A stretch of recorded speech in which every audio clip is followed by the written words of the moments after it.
Helps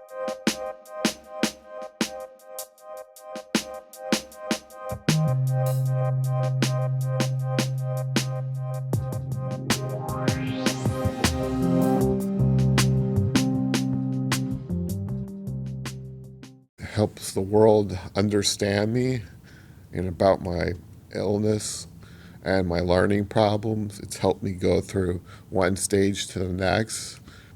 My father knew I had problems as a kid growing up. I had a lack of oxygen on my brain, and it caused me to have learning problems as a child. He encouraged me to do well in school. I was in special classes. Other kids would pick on me as I got older, and were mean kids back then, even in high school. Art helped my mental state in a positive way, helped me make new things and make other people happy. At a young age, I was diagnosed with schizophrenia and bipolar and depression. When I started out with schizophrenia, I had voices, and they tell me to do this and that, but I've gotten over that because I'm on better medicine, and I've learned how to tolerate things and learned to open up to other people. I have a studio at the Goggle Works, and I like the people here. I work well with them. They encourage me to be a good artist. I started out making flap-like puppets. I started making them by accident. I started making like the jaw open and close with the face and differently. And it was just amazing. I was doing that. I was starting to make gremlins like that, building parts, matching them up, trimming around them, making like washers that are called like platelets. I came up with a name for it. The style I was doing, sticklet weaving. And sticklet weaving is my way of building them and everything. First and foremost, tell everybody, I mean, I know what you did, and it's very interesting gentleman that you followed around. And so talk a little bit about who you are and what the film is that you're bringing to Slamdance for everybody. Sure. My name is James Hollenbaugh, and the film that is playing at Slamdance is called The Sticklet Weaver, and it's a short documentary kind of portrait of a man from central Pennsylvania, he lives not too far from where I live in Reading, Pennsylvania. Yeah, he basically spends his entire life at this moment and for many years creating puppets out of cardboard. He's had a tough life. He's schizophrenic, has bipolar disorder, and has suffered from some other health issues. And basically the film is just a short portrait of his life and how he has kind of overcome these disabilities by creating these puppets. And like I said, he makes them out of cardboard. They're very, very interesting, intricate pieces that he's figured out how to make entirely on his own. He's not he's what you would call an outsider artist. He's not trained or went to school for this sort of thing.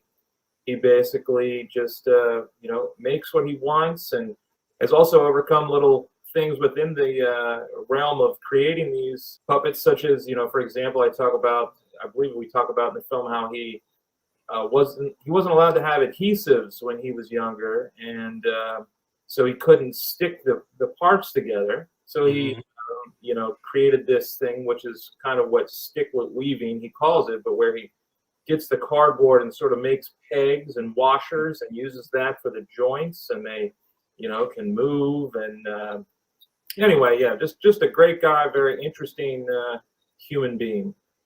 How'd you come to meet him? I came to meet Brent.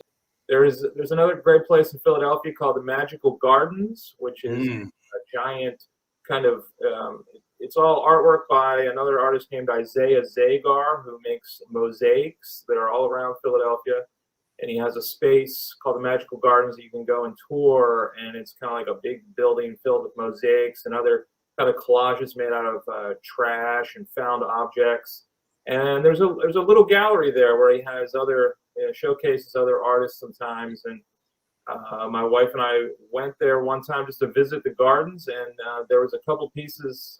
It was a show where there was a couple of artists, and Brent's puppets were part of it, and we were both blown away by it. I thought, I need to visit this guy, and he's right up the road, so we went and saw him, and I got to know him. I just keep visiting him and checking out his work. And, I bought a couple of his pieces, and I've been doing kind of a little series of portrait films shot on Super 8 about outsider artists. So, I pitched the idea to Brent, and he liked it, and we kind of just, hung out a bunch of times and, put this thing together. In this program, especially this year, is the idea of not just making awareness of what you're trying to make aware of, but also that there's this layer of hope, that there's this nice little gift to us that shows a little bit more tolerance. I'm kind of curious, when you're following somebody as closely as you were with Brent, were you very cautious because you were following him to have that element into what you were doing? Was that something you were thinking about consciously, or is it just something that naturally shines when you're in Brent's presence? So how did that come for you? Well, it does kind of naturally shine when you're in Brent's presence, and that's also part of why I decided I wanted to make the movie. If he wasn't so inspiring and his work wasn't so good, and if I didn't think his story was as powerful as it was, I probably wouldn't have made the movie. But I could tell that right away from talking with him. He also wasn't someone who was trying to hide the fact that he has these disabilities. Mm-hmm. He's also someone who's really creating work without any sort of pretentious nature. He does sell his work for money, and he likes money, but it's not the reason he creates these pieces. I mean, I think if no one ever came in there and bought one, he would still keep making them. So there was something about that really inspired me, that there's still people that are just creating for the sake of creating because they have to for some reason inside. And that's kind of why I make these movies too. It's they're not money makers in any way, and I just kind of like telling stories, and I thought Brent's was a great one. And he also really could talk well about himself. I thought sometimes people can't talk well about themselves, but Brent, as far as I know, he didn't really try to hide anything or anything. He was just like, this is me, this is what I do, this is my things that I've been dealing with my whole life that have been difficult. But he's not sitting around pining about what a woe is me sort of guy or anything. He's just kind of like, this is the hand I was dealt, and I deal with it, and I make these puppets, and I hope other people like them. And that's kind of him. And I just thought it was really inspiring, and I thought it would make a great film. He's a neat guy, and what he does is absolutely impressive. I mean, for as little technicalities as there are, I mean, there's still this nuance and incredible just artist's eye about it, right? It's very interesting in that respect. He is really interesting, and he every time I go in there too, he's got something new going on. Like he'll be like, yeah, I just made these pieces, and I look at them like, oh, like these are a little different. He's like, oh yeah, I found these things that I thought make cool eyes, so I just glued them on there, and then I painted on them, or I put some plaster on them. Or he's constantly playing around, and usually his new ideas are really great. Sometimes you get to the point where you have people whose work you enjoy, and maybe you only really like their old stuff, and the new stuff, I'm not sure what they're doing. But Brent, he's just every time he has some kind of new idea, he just tries it. And I'm sure some of them don't work, but a lot of them really do. And it's just like, oh, I found this thing in the trash, or laying around the studio, or somebody gave me this, so I just glued it on the cardboard. And do you like it? I'm like, yeah, I do. So what is it about independent film that you love? What is it that you crave when it comes to independent film?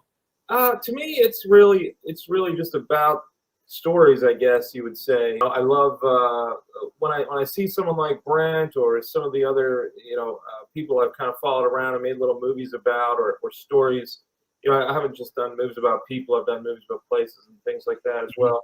And usually it's something that inspires me, and I feel like there's a story that needs to be told. And that's what I like about it. I just like, sharing these stories. The tech, I love shooting on Super 8. I do a lot of stuff on Super 8, and that is fun for me, and I like that technology. But in reality, the tech stuff is not what I'm really interested in.